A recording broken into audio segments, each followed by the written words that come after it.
Isaías 1:18. Cuando estén, dicen amén. Isaías 1:18.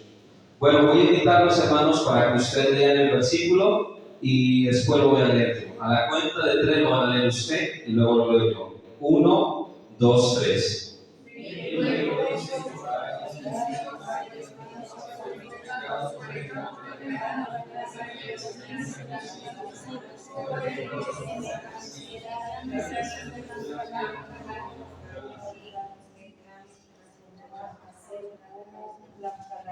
Amén. Muy bien. Yo lo voy a leer, hermanos, en la versión Libertad. Y la versión Libertad dice así. Esta es una Biblia llamada versión Libertad. Dice así: el Señor dice, vengan y arreglemos el pleito, aunque sus pecados sean como el rojo encendido, ustedes quedarán tan blancos como la nieve, aunque sean rojos como la púrpura, ustedes serán tan blancos como la lana. Hasta ahí. Y pueden sentarse en el nombre del Señor Jesús.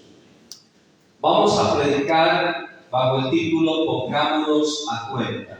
Y vamos a predicar basado en Isaías 1, versículo 18. Cuando lo leemos, hermanos, en la versión Reina Valera, dice la palabra del Señor. El Señor dice, vengamos y pongámonos a cuentas. En la Biblia que usted tiene aparece la palabra, dice el Señor, vengamos y pongámonos a cuentas. Pero cuando lo leemos en una versión diferente, encontramos que el Señor dice, vengan y arreglemos el pleito. Porque cuando alguien, hermanos, está en enemistad contra Dios, está en un pleito. Porque la Biblia dice que la persona que practica lo malo o la persona que ama el mundo, según la Biblia, se constituye enemigo de Dios, dice la Biblia. Eso dice la palabra de Dios. Por ese motivo es que dice, vengan y arreglemos el pleito. Entonces, cuando la Biblia dice vengan y arreglemos el pleito o vengan y pongámonos a cuenta, se está hablando, hermanos, de que el ser humano, cuando está viviendo una vida que a Dios no le agrada, cuando el ser humano está viviendo una vida para agradarse a sí mismo y no para agradar a Dios, el ser humano se encuentra en un pleito con Dios, se encuentra en enemistad contra Dios. Y cuando leemos, hermanos, la palabra del Señor, encontramos un espejo para nuestras almas. La Biblia es el espejo para nuestras almas. Y quiero decirles que el profeta que el Señor utilizó para escribir todo este libro, que de los libros de la Biblia del Antiguo Testamento, uno de los libros más extensos es el libro del profeta Isaías. Tiene más de 60 capítulos. Y este profeta de Dios, hermanos, cuando le tocó profetizar, porque el Señor lo escogió a este hombre para que fuera un profeta, en el tiempo que él le tocó profetizar, fue un tiempo donde los hijos de Israel, la nación de Israel, se habían apartado de Dios, se habían olvidado de los mandamientos, se habían olvidado de los estatutos del Señor. Tanto los reyes como los gobernantes, tanto los sacerdotes, tanto los levitas, todo el pueblo se había alejado de Dios. Cuando usted estudia esta palabra, encuentra, hermanos, que en el tiempo de Isaías era un tiempo, hermanos, donde el pueblo había, hermano, empezado a alejarse de Dios tanto que el Señor hace una declaración muy poderosa y el Señor inclusive los compara como a los habitantes de Sodoma y Gomorra. Cuando usted lee la palabra del Señor, se va a dar cuenta, hermanos, que el estado espiritual en el que se encontraba la nación de Israel en el tiempo del profeta Isaías era un estado, hermano, donde la nación se encontraba alejada de Dios. La nación se encontraba en enemistad contra Dios, se encontraba en pleito con Dios. Y miren, hermanos, que ellos estaban alejados tanto de Dios que la palabra del Señor dice que todos ellos eran semejantes, lo vuelvo a repetir, como a los príncipes de Sodoma. Isaías 1, versículo 9 dice: si el Señor Todopoderoso no hubiera dejado, dice que unos cuantos de nuestro pueblo sobrevivieran, hubiéramos quedado como Sodoma y Gomorra. Y el versículo 10 dice: gobernantes de Sodoma, oigan el mensaje del Señor. Pueblo de Gomorra, escucha la palabra de Dios. El Señor dice: ¿para qué me traen tantos sacrificios? Estoy cansado de sus sacrificios. Dice la palabra de Dios que deben quemarme completamente y la grasa de los animales bien gordos. El Señor, mire hermanos, que en ese tiempo les habla a los príncipes de Israel y los llama príncipes de Sodoma y de Gomorra. ¿Pero por qué los llama príncipes de Sodoma y Gomorra? Porque en ese tiempo, hermanos, la nación de Israel se volvió tan perversa, se volvió tan alejada de Dios, que el Señor los comparó como los sodomitas. Se habían vuelto, por eso dice la Biblia, que se habían vuelto, hermanos, en pleito con el Señor. En ese tiempo, hermanos, cuando predicaba el profeta Isaías, era un tiempo, hermanos, muy parecido al tiempo de hoy. Era un tiempo donde la gente tenía el corazón endurecido. Si usted, hermano, estudia, hermano, la Biblia, se va a dar cuenta que el profeta Isaías predicó en un tiempo donde el corazón de los hijos de Israel estaba endurecido. Era tanto el endurecimiento del corazón que Isaías, inspirado por el Espíritu Santo, dijo: este pueblo de labios me honra, mas su corazón está lejos de mí. Y diga, hermanos, que ellos, los israelitas, ellos llevaban sacrificios de animales gordos, dice la Biblia, y ofrecían holocaustos, pero el Señor dice: estoy cansado de sus sacrificios. ¿Por qué el Señor les decía: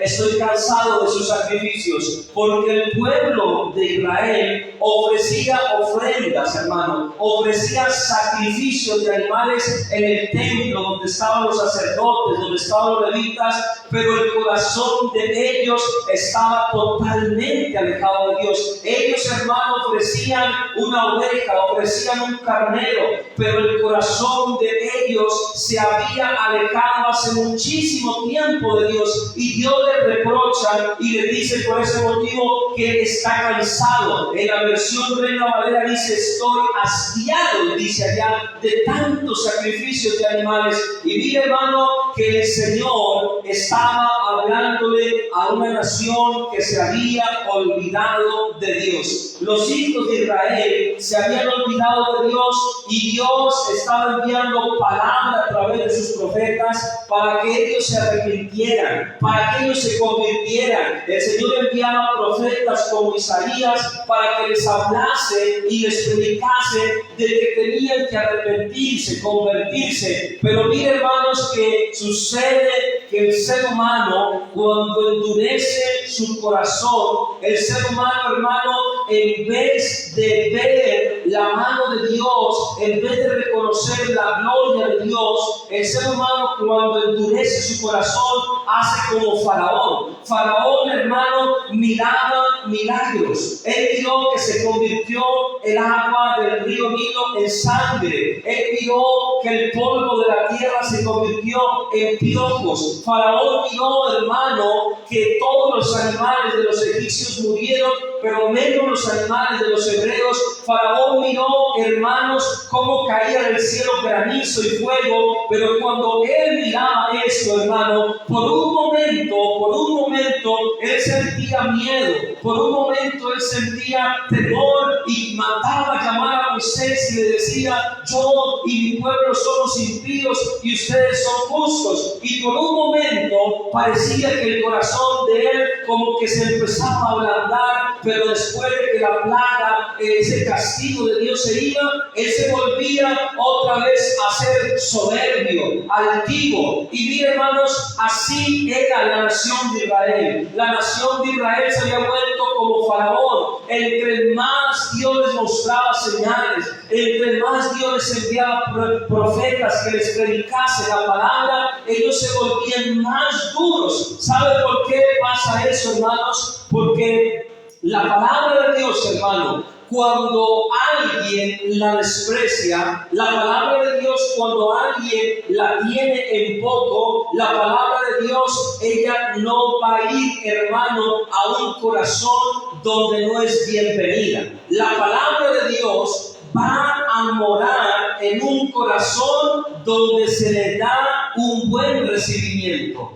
Jesús, Él no va a llegar, hermano, a un corazón donde no se lo quiere recibir. Jesús no llega a una vida donde no se lo anhela. Jesús no va a llegar donde no se lo desea. Jesús llega donde se lo anhela, donde se lo desea, donde la persona le da la bienvenida, pero donde el Señor Jesucristo ve que no hay un buen recibimiento, Él no puede entrar. Aunque Él traiga milagros, aunque Él traiga restauración, aunque Él traiga milagros, pero todo esto, hermano, puede desencadenarse y puede desatarse es en una persona que abre su corazón al Señor. Y la nación de Israel, hermano, no estaba preparada para recibir la bendición de Dios. La nación de Israel se había vuelto alejada de Dios y el Señor los llama a ponerse a cuenta.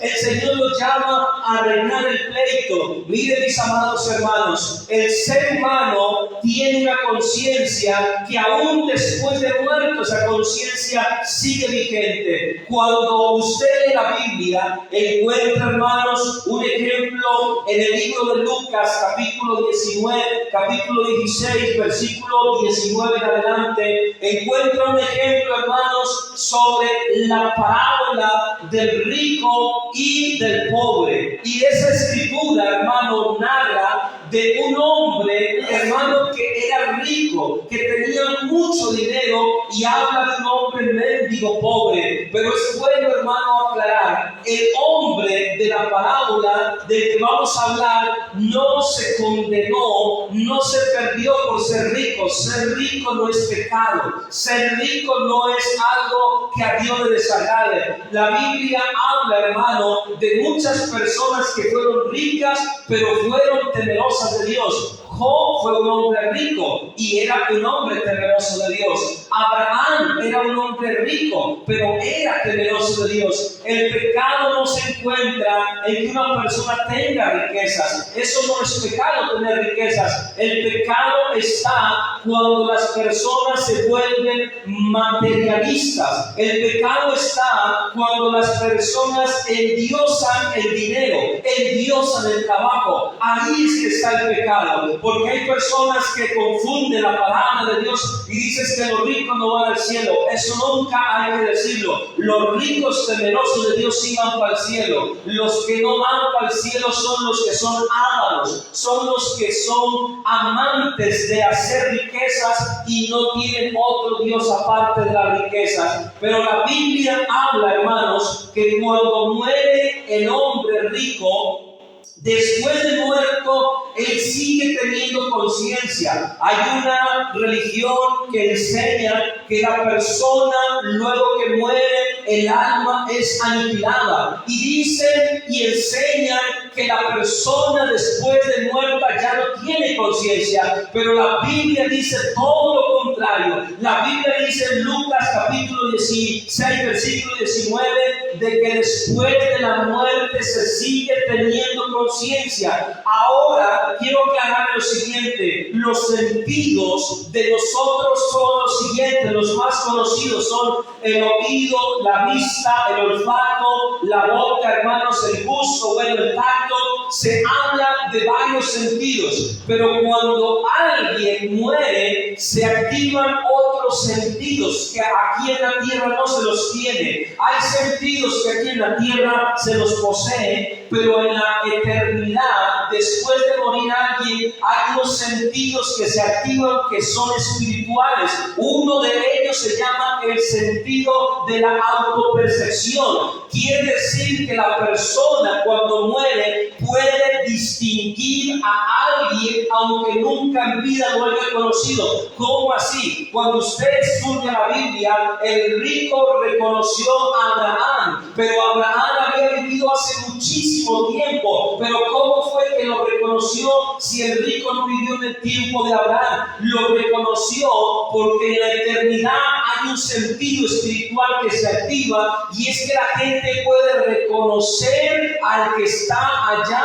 o puede inclusive distinguir a la gente aunque nunca en la vida lo haya conocido, o aunque haya existido en otra época, o aunque haya existido en otro tiempo diferente, porque el rico reconoció a Abraham. Pero si usted estudia la Biblia, ellos vivieron en tiempos diferentes, no fueron en un tiempo igual que vivieron, fueron en tiempos distintos, separados. Pero miren que en la eternidad se activan sentidos que aquí en la tierra no se activan todavía, y dentro de esos sentidos hay uno que es la conciencia, y la conciencia, hermano, la tiene solamente el hombre. Los animales tienen algo que se llama instinto, pero no tienen conciencia. El único ser que posee conciencia son los hombres, y los ángeles tienen conciencia. Del resto no existe ningún otro ser que tenga conciencia. Los ángeles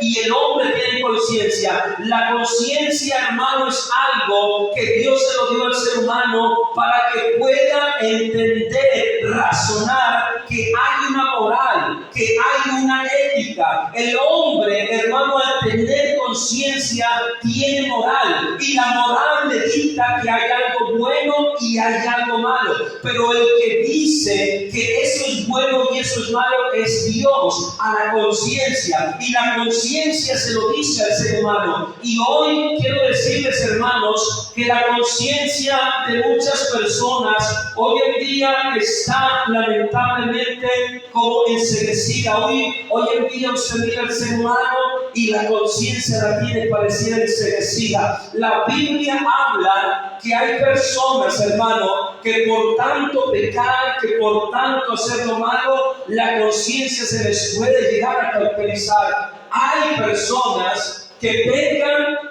pero todavía la conciencia no se les ha cauterizado. Pero hay personas, hermano, que han llegado a un estado que se llama una mente cauterizada, se llama una mente corrupta. Cuando usted lee la Biblia, encuentra ejemplos, hermano, de hombres que llegaron a tener ya una mente cauterizada. ¿Y sabe por qué tiene una mente cauterizada? En Romanos, la Biblia habla, hermano, que las personas, por cuanto no quisieron agradar a Dios, por cuanto no se quisieron someter a Dios, la Biblia dice que Dios los entregó a una mente reprobada. Miren lo que dice la palabra del Señor en Romanos 1, el versículo número 24. La gente está llena de pecado y querían hacer solamente el mal. Por eso Dios permitió que fueran esclavizados por los pecados sexuales que cometían, y deshonran sus cuerpos unos con otros. Aquí habla del homosexualismo, el lesbianismo. Cambiaron el verdadero Dios por uno de mentira. Adoran y sirven a la creación. Hoy en día se habla mucho de la Pachamama, que la madre naturaleza. La Biblia nunca habla de eso. Dice, adoran y sirven a la creación. Hoy en día la gente adora la naturaleza, le canta el sol, le canta las estrellas. La Biblia nunca manda a cantarle ni al sol ni a las estrellas. Eso se llama idolatría. Hay que cantarles al que hizo el sol, la luna, las estrellas. Dice, adoran y sirven a la creación, en lugar de adorar y servir a Dios, el Creador, a quien se honra por siempre. Amén. Y aquí viene lo tremendo, mire. Por eso Dios nos dejó seguir sus pasiones vergonzosas. Aquí la Biblia está hablando de que Dios, a la persona que persiste en pecar, Dios ya le deja que persista en su maldad, porque se va a terminar condenando. Mire, hay una cosa, hermano, y es importante decirla. Dios es bueno y Dios es misericordioso, pero cuando el ser humano persiste en pecar, persiste en desobedecer a Dios, llega un momento en que Dios le entrega al ser humano a una mente cauterizada, le entrega a una mente reprobada. ¿Qué quiere decir una mente cauterizada y reprobada? Que la persona, por más que se le hable, por más que se le predique, por más que se le amoneste, por más que se le den testimonios, por más que se le dé oportunidades de Dios, oportunidades del Señor, la persona no entra en razón. A eso se le llama una mente cauterizada. Y tenemos, hermano, que orar mucho, hermano, por nuestras familias, para que no caigan en una mente cauterizada. Tenemos que orar mucho por nosotros, para no caer en ningún momento en una mente cauterizada. Porque hay personas, hermano, que Dios los ha entregado a una mente cauterizada y ya su conciencia ya quedó dañada, su conciencia ya quedó destruida, y al quedar la conciencia destruida, ahí se cumple lo que dice la Biblia: a lo malo lo van a llamar bueno y a lo bueno malo. Eso es tener una mente cauterizada, para que usted entienda. Y miren, mis amados hermanos, la conciencia que nosotros tenemos es una conciencia que nos testifica que existe Dios. Yo le digo, hermano, Dios es más real que usted y que yo. Dios es más real que toda la creación que existe. Y tenemos una conciencia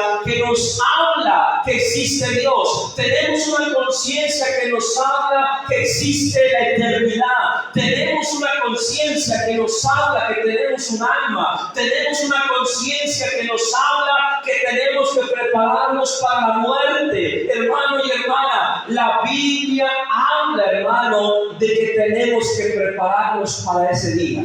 Hoy el ser humano se prepara para todo, pero no se prepara para la muerte. El ser humano se prepara para tener casas, se prepara para tener educación, se prepara para tener títulos, se prepara para tener una, digamos, finca, un carro. Esto es bueno, sí, porque son bendiciones de Dios. Pero si usted se está preparando, hermano, solamente para vivir aquí en la tierra, está teniendo una mentalidad solamente carnal. La persona tiene que prepararse para vivir aquí en la tierra y para vivir en la eternidad. Hay que prepararnos para vivir aquí en la tierra mientras este cuerpo Dios nos lo dé, y hay que prepararnos para la eternidad. Son dos vidas las que usted tiene: la vida terrena, que se va a acabar cuando muera, y la vida eterna que sigue después de la muerte. Y usted tiene, hermano, que prepararse, porque la Biblia dice, hermano, que el Señor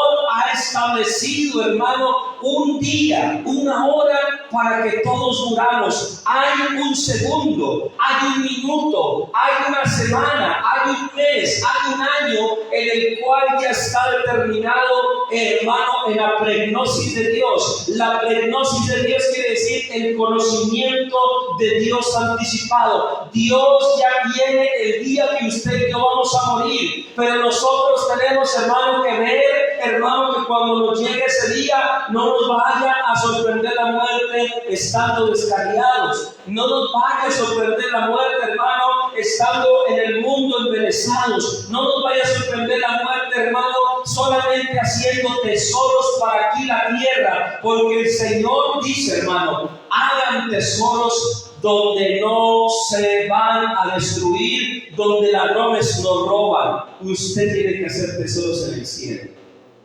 Usted tiene que hacer tesoros en el cielo, porque esos son los tesoros que verdaderamente valen la pena. Todos los muertos, hermano, que han muerto en pecado, anhelan que se les dé otra oportunidad. Ahorita la gente, hermano, desprecia el evangelio y lo tienen poco. La gente, hermano, hoy en día se ha vuelto, como dice la palabra de Dios, se han vuelto como el mulo o como el caballo. Usted lea el libro de los Salmos y va a encontrar que el Señor habla de una manera muy poderosa y dice: no sean como el mulo o como el caballo sin entendimiento. Así compara Dios al ser humano que rechaza la palabra, lo compara como un mulo o como un caballo.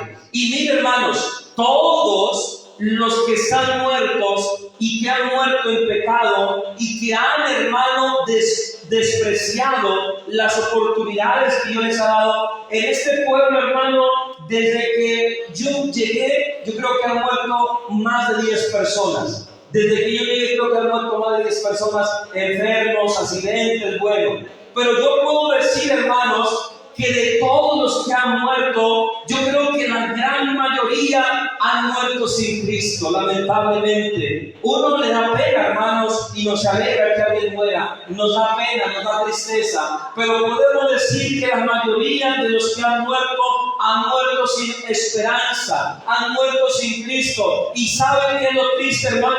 Cuando la persona pasa a la eternidad, allá, hermano, anhelan la oportunidad que aquí despreciaron. Allá anhelan, hermano, la oportunidad que aquí la tuvieron en poco. Aquí en la tierra, hermano, el ser humano siempre saca pretextos para las cosas de Dios. Siempre saca justificaciones. Ustedes se cuentan, hermano, cómo es el ser humano. Cuando se le habla de orar, de ir al culto, cuando se le habla de arrepentirse, de bautizarse, cuando se le habla de hacer un cambio, el ser humano siempre es más adelantico, más allácito, más despuesito, y así se la pasa el ser humano. Y cuando le llega la muerte, hermano, los coge así, hermano, en ese estado de aplazar las cosas que tenían que hacer. Y ahorita, hermano, el ser humano está así, aplazando ponerse a cuentas con Dios, aplazando, hermano, estar a paz con Dios. ¿Y qué pasa con el ser humano, hermano, cuando muere? Allá en el lugar que se llama la eternidad, allá el ser humano se da cuenta que amigos no sirven para nada. Allá en la eternidad el ser humano se da cuenta que los títulos no sirven para nada. Allá en la eternidad el ser humano se da cuenta que la casa, que el carro, que el negocio no sirve para nada. Allá en la eternidad el ser humano se da cuenta que ni siquiera ropa trae, porque el alma no va a llevar ropa, hermano. El alma es desnuda prácticamente. Y allá el ser humano es que se da cuenta: yo no he tenido es nada. Y yo le digo, hermano, la oportunidad es de hoy. De hoy es la oportunidad. La Biblia dice: si oyes su voz, no endurezca su corazón, dice la Biblia. ¿Por qué el ser humano, hermana y hermano, endurece el corazón? Porque se cree que es dueño de su vida. Se cree que es dueño de su futuro, se cree que es dueño y tiene el poder de controlar la vida y la muerte. Hermano, usted y yo no tenemos poder de controlar la vida y la muerte. Usted y yo no tenemos poder del futuro. Usted y yo, hermano, somos, como dice la Biblia, polvo y ceniza, hermano. Y si usted y yo estamos, hermano, vivos, es porque Dios es misericordioso. Y lo mínimo que uno puede hacer, hermano, es acercarse a Dios. Hoy, hermano, ¿cuántos hospitales hay gente que se está muriendo? UCIs, ¿cuánta gente se está muriendo? En la calle, ¿cuánta gente se está muriendo? Y lo más triste, hermano, es que la gente se muere, pero se muere sin Cristo. Nos morimos los cristianos y los no cristianos. Pero los que se mueren, hermanos, sin Cristo, repito, mueren sin esperanza. Hermano y hermana, la salvación vale más que todo lo que este mundo ofrece. La salvación no tiene comparación. Vean, hermano, la salvación no tiene comparación. ¿Qué puede ofrecernos el mundo, hermano, que sea mejor que lo que Dios nos ofrece? ¿Qué nos puede ofrecer el diablo que sea mejor que lo que Dios nos ofrece? ¿Qué nos puede ofrecer la carne que sea mejor que lo que Dios nos ofrece? Yo pienso, hermano, que nadie de este mundo puede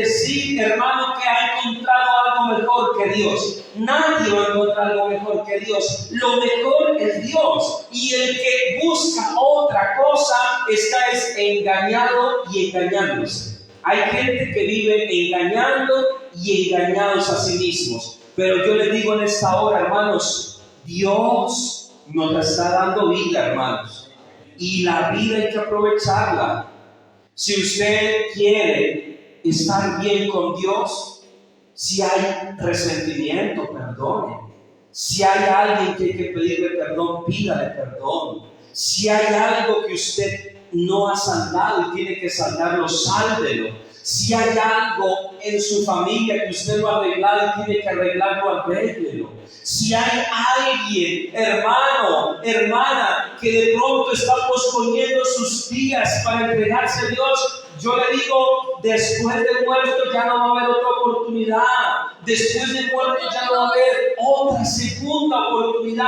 Allá las oportunidades se acaban. El rico decía cuando estaba en el más allá, él decía, dame una oportunidad de ir a la tierra y de hablarle a mis hermanos para que no vengan acá. La gente que está allá en la eternidad, ellos dicen, quisiera volver a la tierra para arrepentirme, quisiera volver. Y hay gente que dice, ¿y por qué dice eso? ¿Dónde dice la Biblia? Lea la historia del rico en Lucas 16-19. El rico le pedía a Abraham que lo dejara volver a la tierra. Y él le decía, déjame volver porque yo tengo 5 hermanos para que les testifique y no vengan a este lugar. Él quería volver a la tierra para que la Biblia, hermano, nos deja a nosotros claro que él anhelaba volver a la tierra. ¿Y qué quería aquí volver a hacer? 1, quería volver a arrepentirse. 2, quería volver a convertirse. Y 3, hablarle a su familia para que no vaya al infierno. Pero ya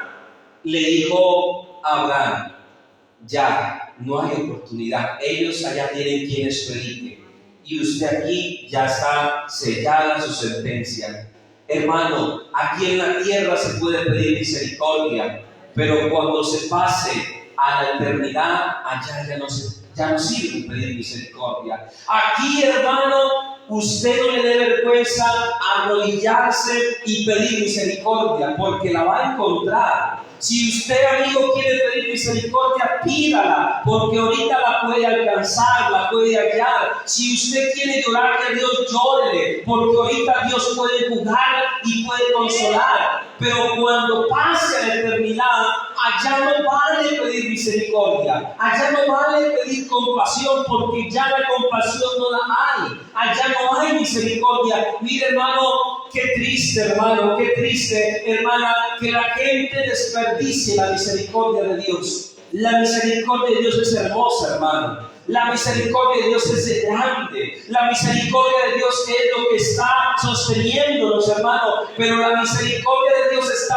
vigente en vida, en vida. La misericordia de Dios está vigente ahorita, en ese instante. Si usted le dice al Señor, me arrepiento y me voy a apartar del pecado, Dios lo perdona, Dios lo acepta. Pero es ahorita. Después, hermano, cuando usted quiera pedir misericordia, ya no va a alcanzar misericordia. Hoy el Señor nos está hablando de algo que es importante, ponernos a cuentas con Dios.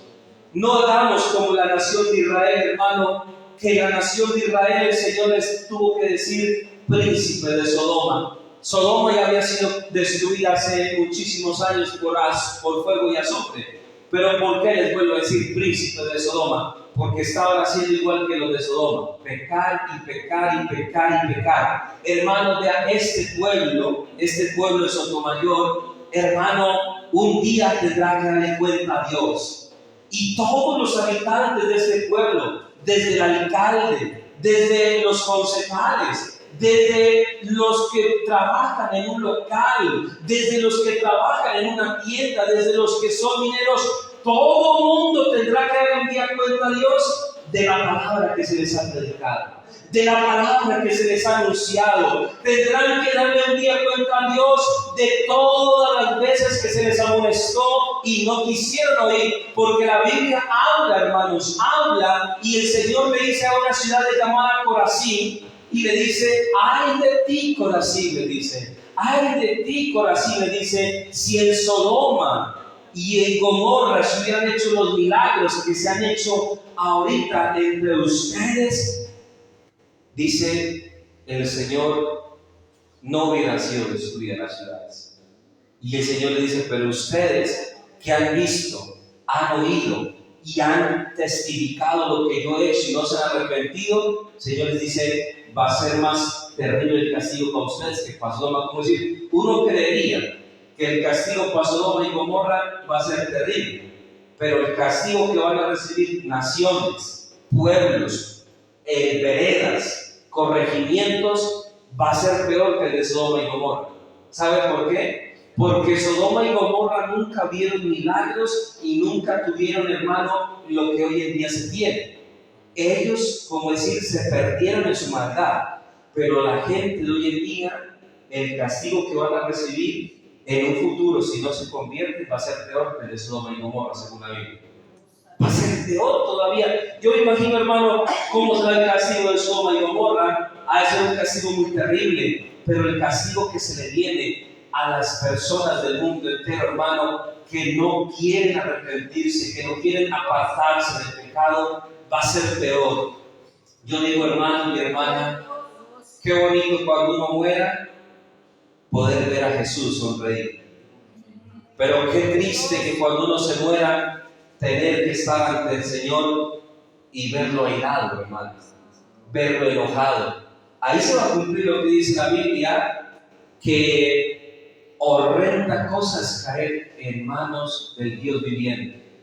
Yo digo, ver a Dios enojado es ser terrible, hermano, porque la Biblia dice que hasta los demonios temen y tiemblan, dice la Biblia. Ahora, lo contrario, ver al Señor sonriendo, porque usted y yo vamos a ver el rostro del Señor. Y vamos a verlo. Digo, qué bonito ver al Señor sonriendo y que nos diga, siervo fiel y siervo bueno. Esas palabras, usted, hermano, que un día las reciba, siervo fiel y siervo bueno. En lo poco que yo te puse me fuiste fiel. En lo poco que yo te puse me serviste.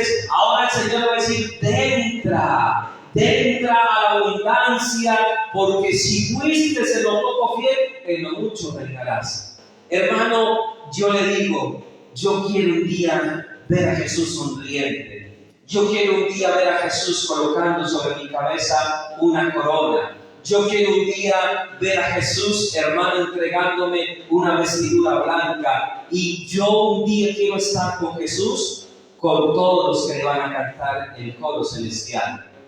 Y qué bonito, hermano, pero lo más triste, hermano, los que van a estar separados de Dios. Lo más triste de la condenación es que la persona va a estar separada de Dios por siempre. Eso es lo más triste.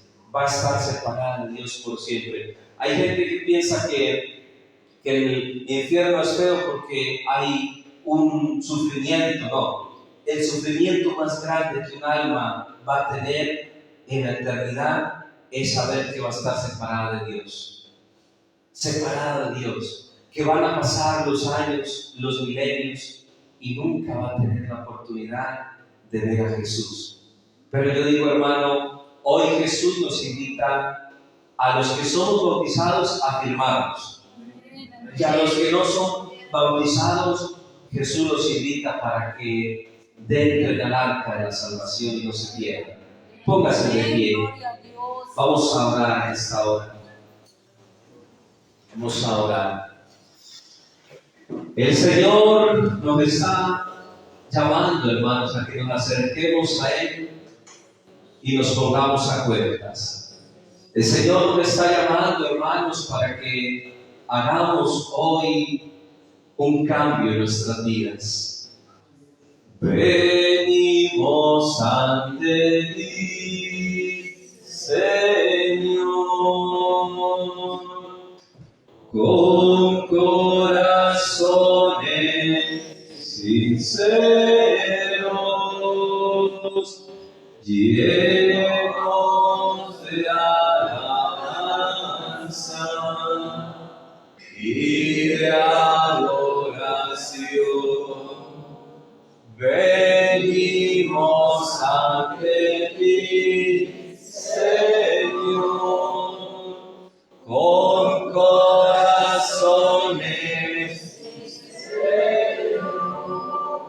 llenos de alabanza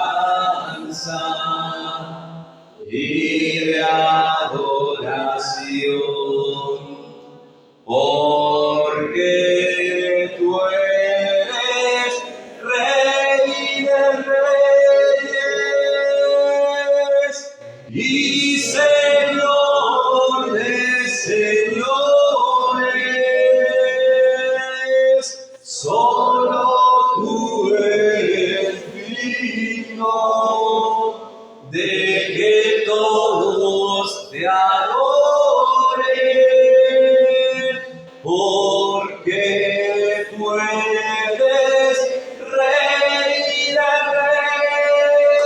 Reyes y Señor de señores. Solo tú eres digno de que todos te adoren. Diga Jesús, un día quiero verte sonreír. Yo un día, Jesús, quiero verte sonreír. Yo un día, Jesús, quiero estar contigo, Señor, en la eternidad. Hermano y hermana, ánimo, sigamos adelante. Ánimo, iglesia, sigamos adelante. Que la recompensa va a ser grande, que el galardón va a ser grande. Usted no está en vano luchando, usted está luchando y va a tener una recompensa. Siga adelante, busque de Dios cada día, busque de Dios cada día, porque Dios va un día a recompensar a su iglesia. Grande es el nombre de Dios, grande es el nombre de Dios, grande es el nombre de Jesús.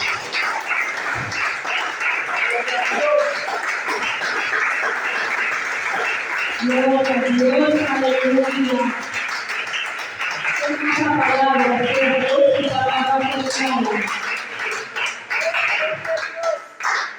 Su palabra una vez más fue predicada y nos ha hablado. Bueno, en este momento pasamos hermanos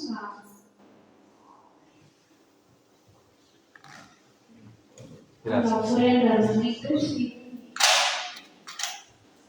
los que han traído la ofrenda, hermanos, pueden pasar.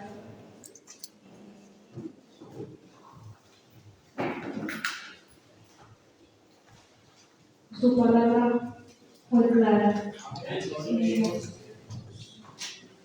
Querido hermana, hermano y las amigas que están aquí, podemos salir de este lugar a nuestros hogares y meditar. Porque este es un llamado que nos ha hecho el Señor a ponernos a cuentas con Él. Puede salir usted contento una vez más, porque esta es una alerta.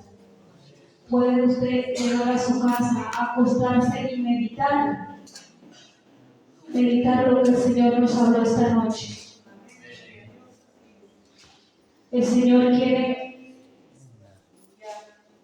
que nosotros estemos a cuentas con Él. A las amigas, el Señor les ha hablado lo que tienen que hacer. Querida amiga, el Señor, usted sabe lo que tiene que hacer.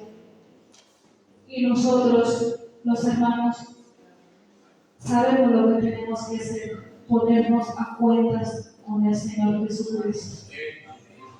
La muerte nos puede sorprender, no lo sabemos cuándo y cómo.